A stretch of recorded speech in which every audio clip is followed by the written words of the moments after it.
So one big thing is a lot of people, it's hard to imagine, but you have to learn how to fail. Because I'm going to explain this to you. I had big dreams. A lot of us have big dreams, big goals. And when you have goals that are maybe outside your reach, you have to know that getting to that goal, you're going to have a lot of bad days, a lot of setbacks. So like when I was losing 106 pounds in 3 months, the first 2 months or first 2 weeks, it's like I was gaining weight. You know, I would lose a pound, gain 2. So I was just failing. I kept failing and kept failing and kept failing. So I had to teach myself how to fail right. And what that means is when I fail, I can't spend much time in that fail zone. I have to be able to get up and get after the next day just as fast, because my goals were to be a Navy SEAL. I don't have time to stay here and feel bad for myself for weeks and months and years, because I'll lose that time. So the big thing is know that if you have big goals and big dreams, along the way failure is going to happen. So how fast do you get up from that? You got to teach yourself that.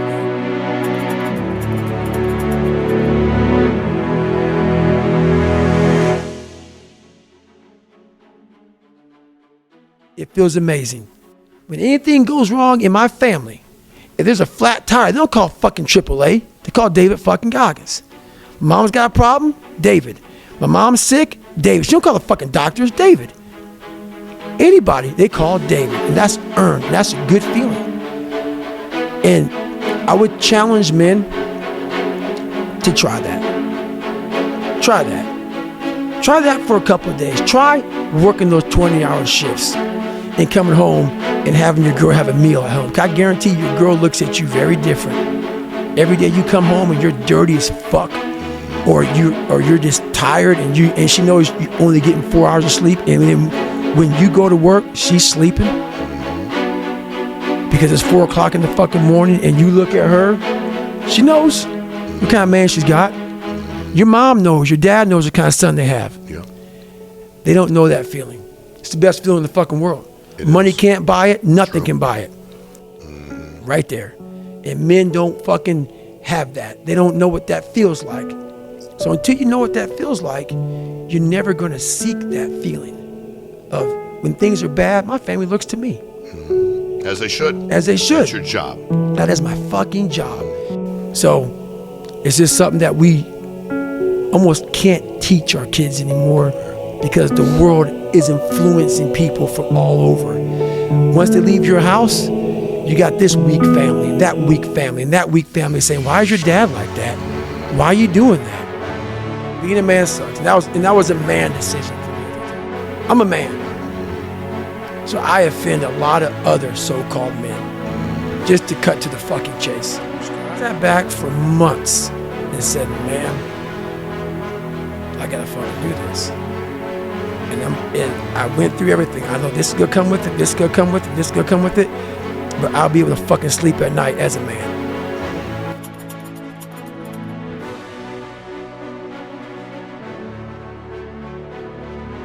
Maybe a little bit of luck, but the luck happens after you bust your ass and you put yourself in that lucky situation. Luck doesn't happen. You put yourself in that situation where luck might fucking happen. And that's what people don't know. But to get there, luck ain't gonna happen. You have to put yourself in that situation, man. Like, people think that the races I did in the military broke me. I was broken way before then. Numerous health problems before I even got in the military. Really? Numerous. I'm talking about, like, you're talking about like sickle cell. Yeah, I remember that. Twisted body from all the stress I was under as a kid. There's a lot of different problems. No one knows this.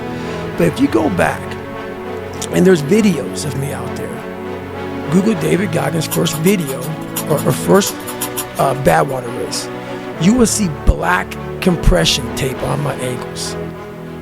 I had broken feet at the start line of a 135-mile race. When you are willing to strip yourself down to nothing and give everything, that's who I want to work with.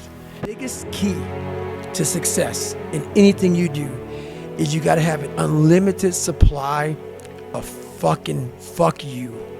This drive and passion, and it may come from nothing. Like for me, there was no passion, no drive, no nothing. But I had this fire that I'm going to be somebody.